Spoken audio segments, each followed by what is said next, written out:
our goal is to keep the dance floor packed song after song after song. Hello and welcome back to this week's episode of the TF Cast. I'm your host, Willis Stout. Hey, Grum here. It is May 17th here in the solarium. And I'm your host, Jacob Bases. Today with us, we have Mollie Fischer of Skitzo Fonik, an entertainer and performer, to talk about the show that we have coming up with the band and what her experience has been like in the music industry. Mollie, if you could just introduce yourself to the audience and tell people what's coming up. Sure. First of all, thank you for having me. This is super cool. I've watched your podcasts. And I'm very honored to be in this seat today. So thank you. Yes, I'm Mollie, and I've been with a band called Skitzo Fonik since like 2017, and we are based out of the Twin Cities area, and we have never played Mankato. And being that I'm from Mankato, and I have family and friends here, and I went to school here, we have a very exciting show coming up at the Mankato Brewery. And finally, it's our chance to bring pop rock madness to Mankato Brewery. Nice. Yeah. Yeah. Well, maybe just explain.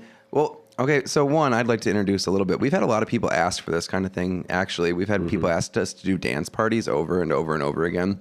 And I think it's really cool that we now have a band that's like going to bring that kind of full, like light show EDM kind of feel that we often have, but not in an EDM show. It's just going to be like high energy, intense dance music. And then Willis is going to be programming lights. Yeah. So, we're excited to do that. Maybe just tell people what the show is going to be like a little bit, what they can expect to see if they come to the brewery that night. Yes, I like to explain Skitzo Fonik as any top 40 hit that you've heard on the radio where you hear that song, you're like, oh, I love this song, and it gets you on the dance floor. That's kind of our goal, is to keep the dance floor packed song after song after song. And we try to not stop in between every song. Like we have probably like 15-minute brackets where we're playing nonstop, and we end one song and it smoothly transitions right into the next. We don't want to break it up at all to keep people going and dancing. So that's our goal, is to keep people on the dance floor. And you'll hear a lot of, like I said, top 40s. So Lizzo, Jackson 5, we do some Whitney Houston, and we're working on a Maroon 5 song. We have we have Bon Jovi, so a lot of artists that you know and recognize. And so it's one of those, if you turn the radio on, you'd probably hear a song that we do for sure. And it's all recognizable, it's all fun, it's high energy. And it's just a blast. And we love when the audience is having fun too. So we try to tailor our show to the audience as well. So if we ever add a song and it's not doing well, it's, too slow and people are starting to leave, we notice that. And then we tailor the show to getting people dancing and just having a blast, letting go. So it's a pretty high energy show from what I understand. Like, how do you as performer both how do you maintain that kind of an energy, like as a band, but also as the lead singer of the band?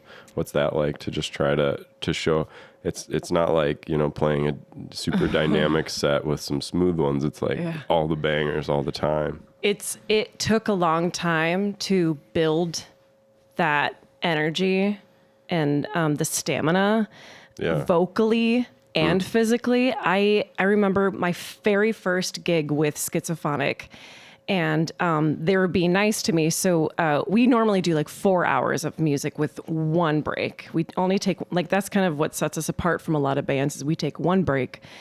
A lot of bands do 1 hour of music, 15-minute break, 1 hour music. So it was my first gig with them, and we did the 3 hour thing just so they could ease me into the world of gigging with Skitzo Fonik. And I remember thinking, how am I going to make it to the end? I don't think I can do this. And And it took a lot of time to build up the stamina of, especially vocally, because you're belting these songs and, cause you need to be vocally healthy. You can't scream, and you know that you have to do this night after night after night.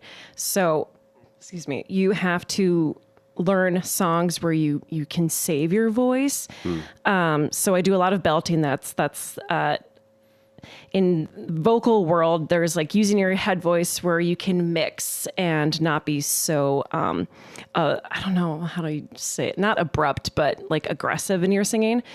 And I've learned certain songs that I can use my head voice, my mixed voice, instead of just like shouting, singing, belting. You got to know when to use it and when to kind of pull back a little bit. Yeah, because the audience won't know one way or another, but I know.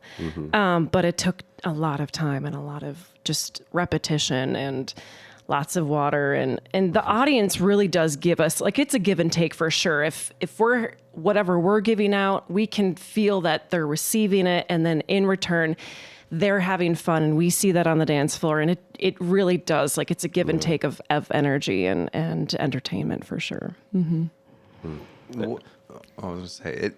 What is your history as like a musician and performer like? Like, how did you get involved being a vocalist, and what led you here?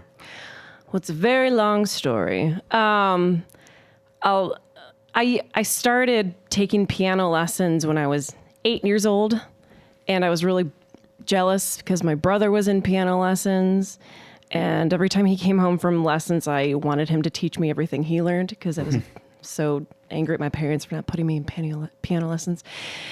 And after that, it wasn't enough, and I learned the flute, and then that wasn't enough, and then I really liked singing because my mom was a vocalist growing up. She sang for weddings and funerals and at church, and I witnessed her singing a lot, and so I wanted to do that, and so I started taking private voice lessons when I was like 11, and I was in private voice lessons until like from 11 until I was in college. And I was a theater performer pretty much in my childhood and high school, and I went to college for theater, musical theater. And after I graduated, I worked on cruise ships as a vocalist and a dancer. But I found Skitzo Fonik, this really funny story. I was living in Minneapolis at the time, and my roommate, her friend was getting married, and it's a friend of mine as well. And she said, you have to come back to Kara's wedding because this awesome band's going to be there playing for the reception. And I was like, okay, cool. Because I was doing a musical at the time. And so I went and I did my show, and I left, and I quickly sped down to downtown Minneapolis and to catch this band that's supposed to be awesome. And I walk in, and they're doing Journey and some fun disco dance tunes and just really cool stuff, everything that I love. And I'm on the dance floor, and all of a sudden they're doing Don't Stop Believin'. And the lead singer's like, all right, I'm just gonna come in the audience and see if anybody wants to help me sing the song. And so he's like, just a small town girl, and puts the microphone in front of people's faces. And then all my friends are like, put the microphone in front of her, she's a singer. And so I was like, okay, well, whatever. And so he's like, living in a lonely world, and then I put him in front of my face and took the midnight train going anywhere. And he's like, whoa. And I thought, oh, they're just being nice. Everyone who we put the microphone in front of, it's a fun moment for them and their lives to get on the microphone. And I thought, oh, they're just, doing their nice thing. And anyway, they were on their break, and someone was like, Mollie, the guys from the band are looking for you. They want to talk to you. And I thought, what did I do? I broke something. I broke their microphone. I don't know what I did. Maybe I don't know. And so the drummer found me, Eric, and he's just amazing. He was like, hey, that was really good. I'm like, thanks. He's like, are you a singer? Or are you? I'm like, well, yeah. I have experience working on cruise ships and I'm a performer in musical theater. And he's like, well, have you ever thought of being in a band because our lead female vocalist is actually leaving and we're trying to find someone to replace her. And I was like, yes, that sounds awesome. And so I auditioned and I had to pick 3 songs from their set list. And I swear to God, I picked the 3 hardest songs on that list. And so I went to the audition and they gave me like these earplugs connected to wires. And I was like, what are these things? And he's like, those are in-ear monitors. Ever used those before? I'm like, no. So I put them in, and I had never heard myself in that way before. Yeah. And I had one of those realizations of, is that what I sound like? Because I'm used to like stages and doing musicals with, wedges on the floor and probably some very ill-designed sound design, theater.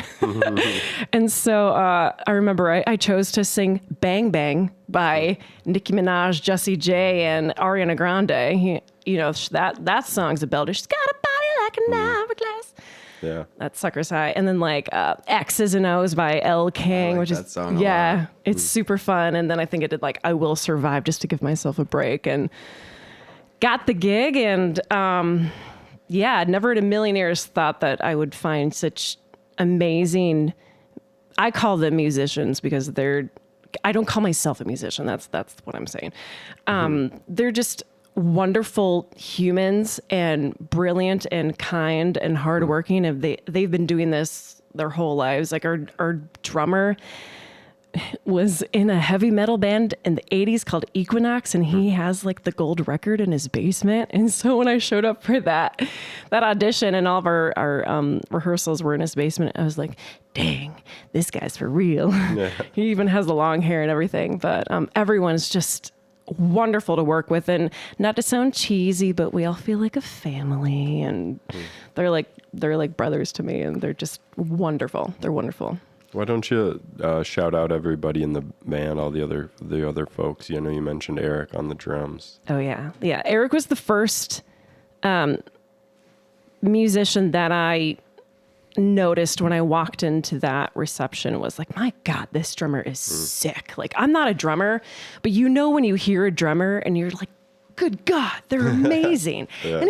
And he's so theatrical. Like, he throws his sticks in the air. And that's Eric Althaus. He's our drummer and leader of the pack. He kind of steers the ship. And then we have Josh McClintock on guitar, and he is so freaking good. I think I'm biased. I think he's one of the best guitar players I've ever worked with. Excuse me. And like, he went to McNally, and he is he looks so unassuming, and I love him to death. And he's like an accountant by day, and then like this cool. Freaking shredder at night.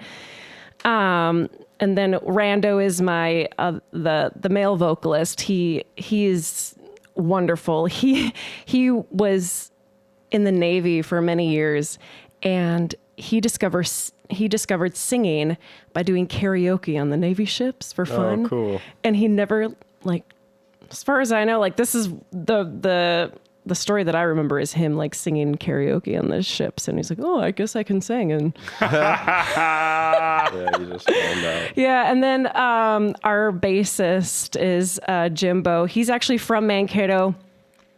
And he was in a lot of bands back in the day, like in the 90s. Do you know any of them? Gosh, I've asked him, and I feel so bad. Sorry, Jim.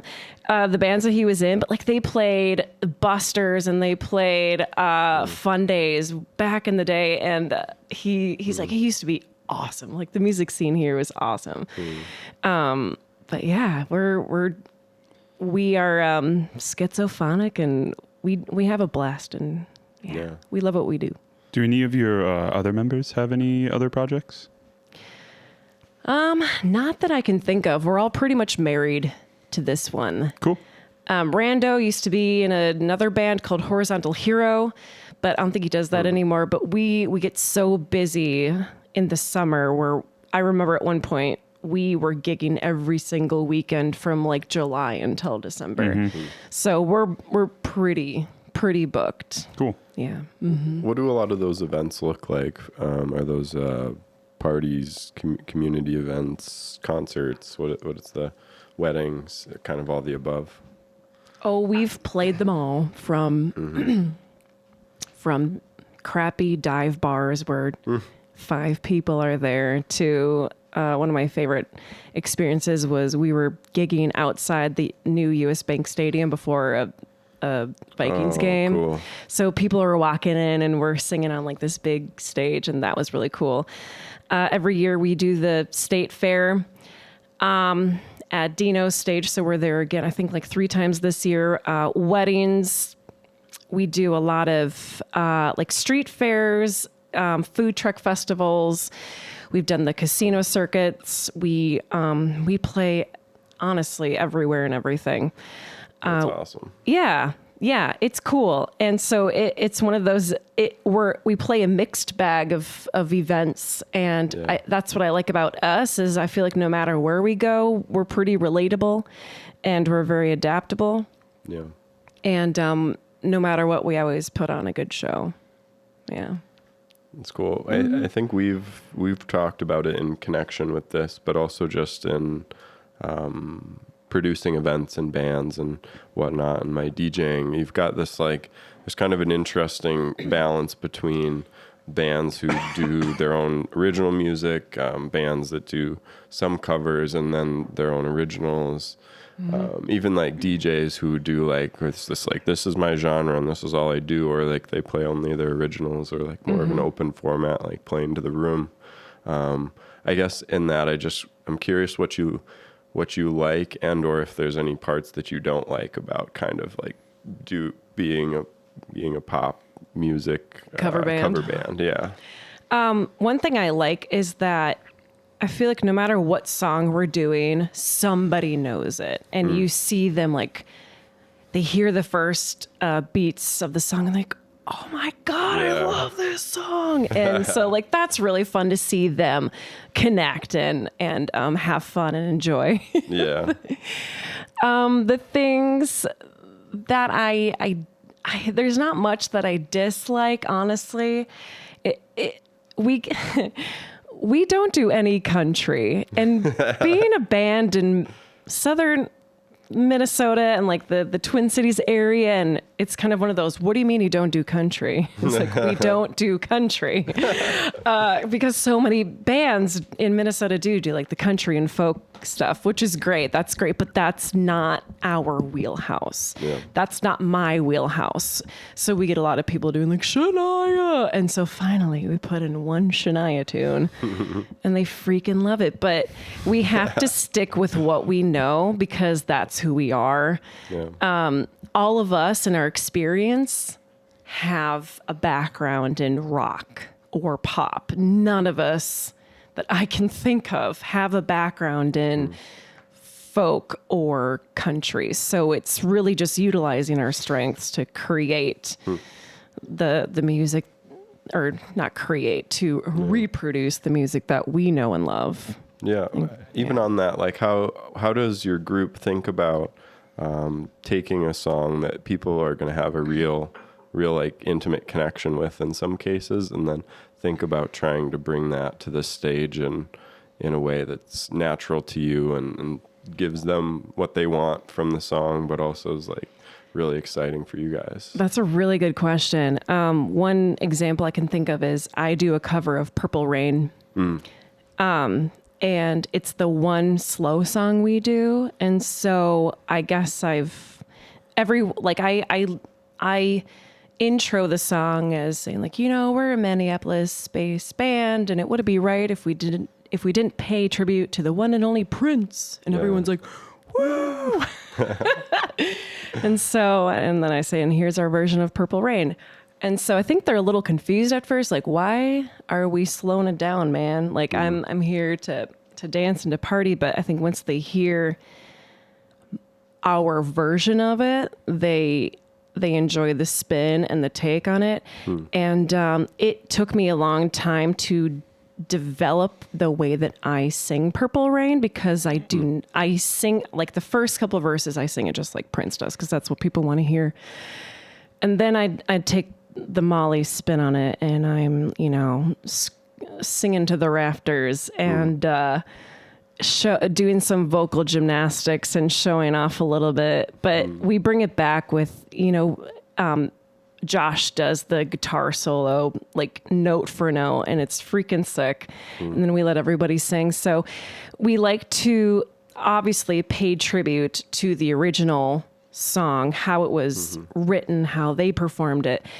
But sometimes you gotta you put your little spin on it to make it a little different. And that's, people like to, because they're listening to it and like, yeah, I know this part. And then all of a sudden this girl's wailing and they're like, never heard that before. So that's exciting to experience too. Yeah. Yeah. Mm-hmm. Are there any other examples like that of songs that you're bringing into the set that you think like represent the project really well, that you're like super excited to be able to bring to the stage? I mean, everything that we try to do it as close to the recording. But we all want to do things that we like to sing as well. Yeah. I grew up listening to like Aerosmith and the Eagles and Bob Seger. Thanks, Dad. And like John Bon Jovi. And so I always wanted to sing Walk This Way. And so I heard the original. I'm like, yeah, this is totally in my range. And so I decided like, hey guys, let's do Walk This Way. And it almost feels like a rap. So that's fun. And then another, what was I going to say?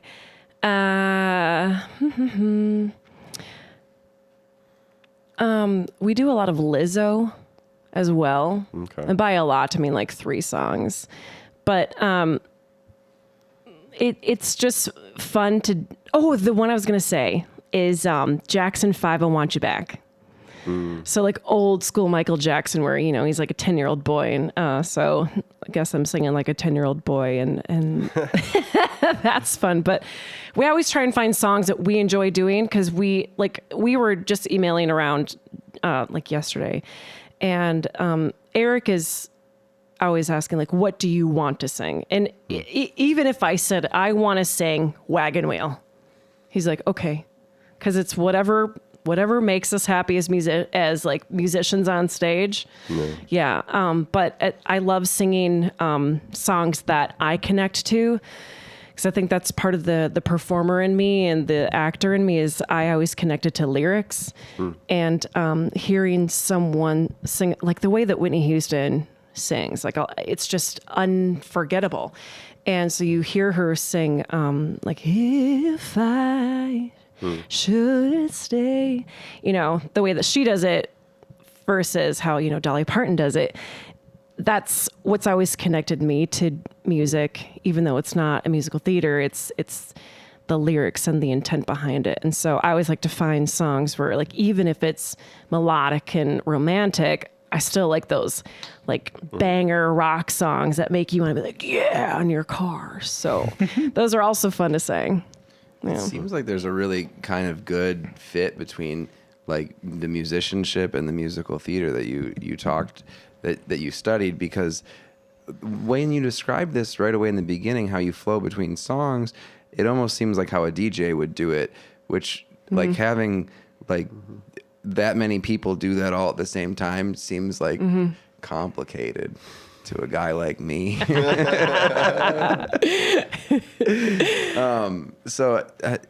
Yeah, like where else have you had that kind of like musical theater influence come into what you do there? The musical theater influence, I guess it's being adaptable and being able to shift musically and vocally. Like when I work on cruise ships, I always tell people, well, I had to be able to belt Whitney Houston, do the splits, run around stage, all while wearing a sparkly bikini, like you have to be so adaptable and musically inclined in certain aspects to work on cruise ships, because cruise ships, they cater to everybody from all around the world. So you have to be able to sing pop and rock and jazz and musical theater. And I think I I developed that from working on the ships. I wasn't taught that in school. When I went to college for musical theater specifically, so I could sing like traditional musical theater. But back when I was in college, they weren't teaching us how to sing rock and pop. They do now, which is great, but not back in 2009 when I graduated. So just like how music evolves, musical theater evolves, and like now we have Hamilton, where it's like this pop rock situation going on, and like there was nothing like that 20 years ago, 10 years ago. And so as a vocalist, you have to adapt to what is popular. And so even though I wasn't taught how to sing pop or rock, I did it all just by listening and trying to sound like that person, because I never wanted to disappoint anybody. So my first cruise contract, we did a rock show and a musical theater show and like a 60s music show. And like there are 3 completely different musical genres, and vocally you have to adapt and change the way that you sing these songs. And so I feel like I've had to become a vocal chameleon to fit into what people are expecting to hear and what they want to hear. And what the big guys upstairs at corporate put in their shows to cater to everyone from around the world. Yeah. How did you get involved with the cruise ship anyway? Like was that like one of the first places you were looking for work after you got that degree? It was definitely on my radar, and I thought it was really cool. I had no idea how people got on ships, especially like I graduated from Mankato, and when I graduated, my first gig was up in Fargo at the Fargo Moorhead Community Theater, and I worked at a dinner theater down in Florida, and I lived in New York City for like a year. And I had a friend tell me about this audition. It's called UPTA's, United Professional Theater Audition, and they have these ginormous auditions where like 30 to 50 companies are coming to this one place, and you have like over 500 people auditioning. And so I went to this thing called UPTA's, and that was the case there. There's all these companies, and there's cruise ships, there is Royal Shakespeare companies and dinner theaters and just tons of random theaters and performance companies there. And I had 1 minute in front of all those people to showcase my talents. And this was down in like Memphis. And I remember I asked for a flight ticket for a birthday present. It's like, Mom, Dad, I really want to go to this audition. And so for my birthday, can I get a flight ticket? And they're like, sure. And so I went down, and I had 60 seconds to prove myself. Wow.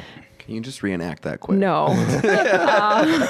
60 seconds on the clock. Hi, Mollie Fischer, and I'll be singing. Yeah. Oh my gosh, it's awful, but like that's how you have to get yourself out there. And I remember I did a comedic monologue, I think, and then I sang like an old school Judy Garland song.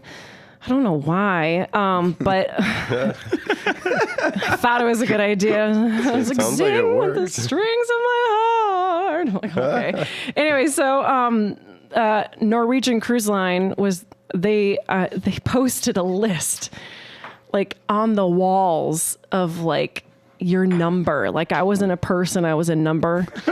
Love that. And so they call these cattle calls, and it's because everybody's got a number. You're being moved by it just in this big group of bodies, where you're just a number. And we had a dance.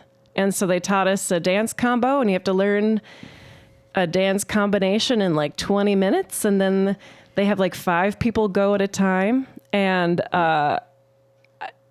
you have to give it your all.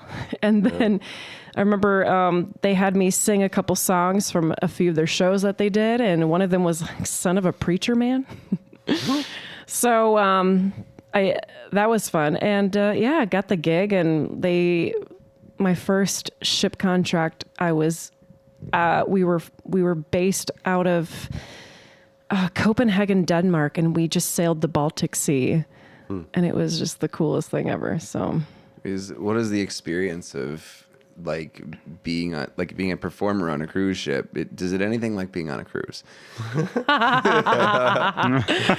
Yes and no. Oh, I think we have more fun. I don't think the guests realize how much fun we have. But then this was before COVID. A lot has changed since COVID. And so I'm going to speak on my experience before COVID. And to work on a ship, it is not for everybody. That's the first thing. It's a fantastic gig if you can get it. It's really first of all, the rehearsals itself are really, really hard. Like we rehearsed for 8 hours a day for like 2 months, like singing and learning full shows, like it was so exhausting, but, you do it because you love it. But being on the ship itself and ship life, I always say if you can be adaptable and follow the rules and be, I don't know, be thrown into any situation, you can work on a ship, but it's different. And, my first gig, I shared a cabin, probably the size of a standard bathroom with another person who also happened to be from Minnesota, which is like unheard of. But you live in this big tin can and, every time you go out in like a guest area, you have to wear a name tag, and they already it's like you already have a target on your back, and they're like, "Oh, you work here? Oh, you were in the show. We saw it last night." And the guests ask us like the craziest things. They're like, "How much do you get paid?" And I'm like, "I don't go to your job and ask you how much you get paid, ma'am." Yeah. But I loved traveling, like the travel aspect of it. We were able to get off in the ports that we were docked at. We were able to, for entertainers and for singers more specifically than dancers, we had a lot more freedom. We could take the whole day and go travel around, Germany or Estonia or Russia and Sweden. And then we come back to the ship just like the guests do. And then we go to the theater at night, we warm up, and we do our 2 shows and then hit the crew bar. Where like beer, like a bottle of beer is like $1 and a bottle of wine is like $3. And but the living situation it's kind of like living in a dorm. Yeah. And, we have our own cafeteria, and the ship isn't any less rocky or more rocky where we live. And, but it's just being in a shared space and working with people from literally all over the world. And how big of a cast are we talking here? So when, I've worked on casts as small as 8 people. When I worked with Carnival Cruise Line, they do 8-person casts. Norwegian was 12, and it was a lot. And I like working for both cruise lines for separate reasons, definitely. But I know that since COVID, they don't let as many crew members off the ship in certain ports now.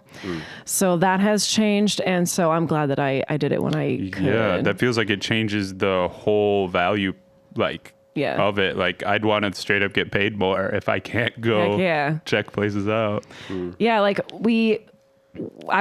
I've been in the Mediterranean a lot, and we were docked in I want to say Jordan, and now ships don't even go there anymore. Or we were docked in Alexandria, Egypt, and taking buses into Cairo and seeing the pyramids. I don't think they do that anymore. And so the world became less safe for guests and crew. And so I'm very lucky that I got to visit places that you're not really allowed to anymore, or even just allowed to get off the ship. Yeah. And you said you were performing twice a day. Yeah, it changed depending. I think we got, for sure, always, and I'm just gonna combine the 2 experiences with Norwegian and Carnival in my head, we always had at least one day off, but like we would have the entire day off, or just work at night. So, for the last ship that I was ever on was a Carnival ship, and we had to learn 4 full shows, and they were 60-minute shows, plus a welcome aboard show, plus a towel animal theater puppet show for the kids. And then like, any sort of fun pool deck thing that they can throw us in. And then selling shirts for St. Jude and things like that. So, if we had a show that night, we wouldn't normally work at all during the day. We would show up to the theater at like 6:30. We'd do a warm up. We'd do a mic check. We'd go off, put our makeup on, get our costumes preset. We'd do a 7:30 show, and then we would reset our costumes, reset lights, reset everything, and then do a 9:30 show. And that was it. So when you say welcome aboard show, I'm imagining like the I think you'll like it here scene from Annie when she first gets to the mansion. Is that at all accurate? First of all, I love that you use that analogy because I totally grew up watching that. And yeah. Like people tossing like towels to each other. Like, thanks, Ryan. I've done like many different welcome aboard shows, and my favorite was for Norwegian. We had someone dressed up as like a doctor and someone dressed up as like a mechanic. This is like in our cast. dressed up as a mechanic and then dressed up as like a businesswoman. And we were singing like, we'll have a good time, leave your worries behind. And we're like,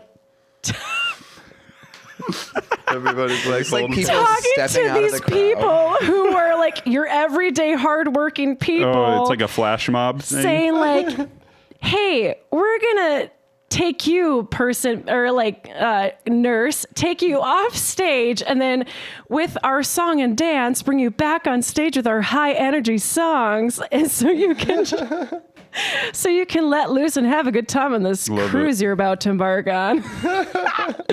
Oh boy. And I've done like, it's anywhere from like that to, we did like a Las Vegas medley where I had to it's called a feather backpack. Like the ladies in Vegas with like the feathers. Like Yeah. And it was like, it's called tipping. The way that you walk is called tipping. And so we did like a Vegas theme. We've also done like, Carnival does like their own welcome aboard show, and it's like a mix of Alicia Keys' Fallen going into Your Lips Are Moving to like a mashup of Ed Sheeran and like another pop dude. So Carnival was more with like the pop and rock stuff, and Norwegian's very showy. I love the one where everyone's dressed up like regular people. Like a doctor just wore his like full doctor outfit to go on a cruise. right. Like we dressed up that was the whole like song and dance part of our cast. Yeah. Like, all right, your cast is the businesswoman. We're gonna take all your troubles away with this song and dance. And Love it. was so literal. I think you're gonna like it here. Oh yeah. Mm-hmm. Oh gosh. I actually think like on one show, and this is on a different cruise line, but I heard that they literally did Come Sail Away. So that's freaking Is that awesome. like, that's like not a little bit, it's like a little bit taboo to be too cheesy. I mean, like, well, like there's only so far you can push someone in a welcome tune. It is. But like also, I'm turning around. but also like, Is it too late to get off? Yeah. we were for Carnival, we learned the show called Flick, the magic of movies, and we were doing famous songs from movies, and so I had to learn like I Will Always Love You and like Summer Over the Rainbow, but some other singer had to sing My Heart Will Go On from Titanic. And as soon as that song started, like, ooh, everyone's like laughing in the audience. Yeah. They're like, "Are you kidding right now? Why are you doing this to us?" Oh, thanks. My only fear. Hey, that ship sank. Yeah, exactly. You're like seasick and afraid, and then that song comes on. Oh yeah. Does that ever happen? Do you ever deal with afraid people? Like, what are the bad things? The freight people? The afraid people. Oh. Plane people, but for cruise ships. Yeah. My favorite, I was walking by the guest services desks and someone was like, "Can you do anything about the motion of the ship? It's rocking uncontrollably." It's like, yes, there's just a button we press and, everything goes that away. they give access to the singers Right. on the crew. Gosh. No, but it's weird. Like people, I swear, I'm not trying to offend anybody, but I swear when people go on vacation, they lose all sense of like manners. Yeah. And so the questions we got asked, because they encouraged us to be at the doors at the end of the show so we can, say goodbye, thanks for coming. And they're like, "Do you work out?" They ask us things like, "What do you eat? Do you work out?" Or how much do you, like I said, how much do you get? And it's like, "Oh my God." Or "Do you all get along?" Like these very personal questions. And it was like, my gosh. Or sometimes they'll say like, "Oh, looks like hard work up there."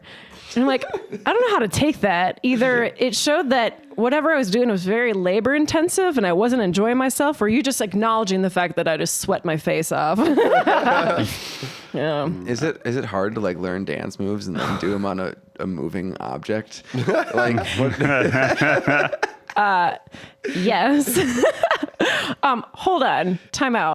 Hey, Future Jacob here from the editing room. We really messed up this segue to our sponsor, so anyway, here it is. On the top of a picturesque ridge lies a fundraiser like no other. One that pampers its bourbon like its own bebes. Hi, I'm Holly from FOCP, and if you love beers, brats, and bourbon as much as I do, then you'll appreciate the craftsmanship and quality of a local nonprofit who brings the best bourbon goodness, dazzling beers, memorable brats, and riveting music to the most fun fundraiser on June 22nd. Come taste the difference doing good can make in your life. You'll remember the experience, and you'll remember the name. Bourbon, brats, and beer. Bourbon, beer, and brats. Beer, brats, and bourbon. And don't forget, not only are you attending the greatest party on this side of the Mississippi, you are also supporting FOCP's work of feeding over 1,000 area youth. Now that's something to cheers about. Get your tickets today at feedingandfueling.org. For $15 off your ticket, enter the code 150FF at feedingandfueling.org. Hope to see you there. Wait, what were we talking about? People asking questions. Yeah. We were talking about that. You we'll did just say come someone back asked how much you weigh. Oh, yes. It's very uncomfortable. People think that they just lose their filter, right? And so, but actually on cruise contracts, and it still happens, is that we get weighed every single week. Because what happens is, and like I never took offense to it, but I've always been like comfortable in my skin, but a lot of people aren't, and rightfully so. I don't blame them for hating this aspect of it, and I get it. It's archaic in a sense, but the cruise lines justify it as you've been hired a certain way and you have to maintain it because they don't want to adjust any costumes. They don't want, because also we do a lot of partner dancing, and if you're getting to get to a point where you're not a good dance partner, then that is affecting your fellow cast members. But like a lot of people, when they come on a cruise ship and you find the bakery and you take trays of baked goods back to your cabin, which is a big no-no, you're going to get a chat from the production manager. And because Wait, it's almost after like something happens that causes your body to change, or they like see you with a tray of muffins and they're like, no. well, this is what led to the body change was they were 19, first of all. I don't know. It's people think like a ship is a free for all and I can just do what I want. And, but it's more like we've been hired at a certain look and we just have to maintain it. But that goes for like the other way. Some people get really into working out and then their body changes too. And so it's, Whoa. Getting in trouble for like working out too much. That's right, crazy. like Sorry, those muscles are making us change the costume. You're too dummy thick for the costume, bro. is it? Yeah, it's so freaking weird. Is that It's something weird. in like normal theater? Like if I get cast on Broadway, do they expect me to like maintain my look to that degree? I don't know how think that so. works for Broadway, but it's more like because we use our bodies and our look is half of our getting hired. Yeah. Like sometimes I have been to auditions in New York City where if I'm there for an audition and they have like hundreds of people to go through, they do what's called a type out where they'll have you line up and they'll say, stay, leave, stay, leave, stay, leave, just on how you look alone. Yeah. Yep. And so it's because performance is all about look what you see on stage. I guess that's probably how they justify it. Yeah. which That's is, like the product you're selling. Yeah, I think that's a big reason why like there's like people are now saying like, oh, we don't want to. Like when movies have fat suits, people don't like that anymore. Right. So like just use a fat actor. Like Right. those people exist and you can hire them. So like, Right. why aren't those people just being represented by their own body types? Exactly. So Yeah. it's more like what you came in for than it is like a certain kind of like prejudicial thing. Right. It's maintaining your contract, I guess, on a visual way, which sounds really crappy. Yeah. Well, heck yeah. Is there anything else you want to shout out? Where can people find you? Where can people find your projects? Yeah. I do a lot of things around Mankato as well. I do a lot of work with the Mankato Playhouse, but I haven't done that in recently because of jobs and stuff. But Skitzo Fonik, we're really excited to come to the Mankato Brewery on June 2nd from 7 to 10. And the show is from... you can get tickets online through your Facebook page and all that good stuff. Right here at Triple Falls, That's where you are right now. And I'm on Facebook, just Mollie Fischer, or Instagram, Mollie_Fischer. We also, sorry to interrupt. No, you're good. Did you get all your ats out? Yeah, I don't. I mean, I just promote random things that I do. I don't have like a Mollie Fischer entertainer page. So, yeah. We also have a coupon code for listeners of the show and friends of the pod, right? For the Oh yeah, if you want $3 off your ticket, you can use code Pride 2023. If you made it this far, I think everyone can use that capital PRIDE 2023. Come join us. Well, heck yeah. Thanks for coming on, Mollie. It was great to talk to you. This is cool. Thank you, guys.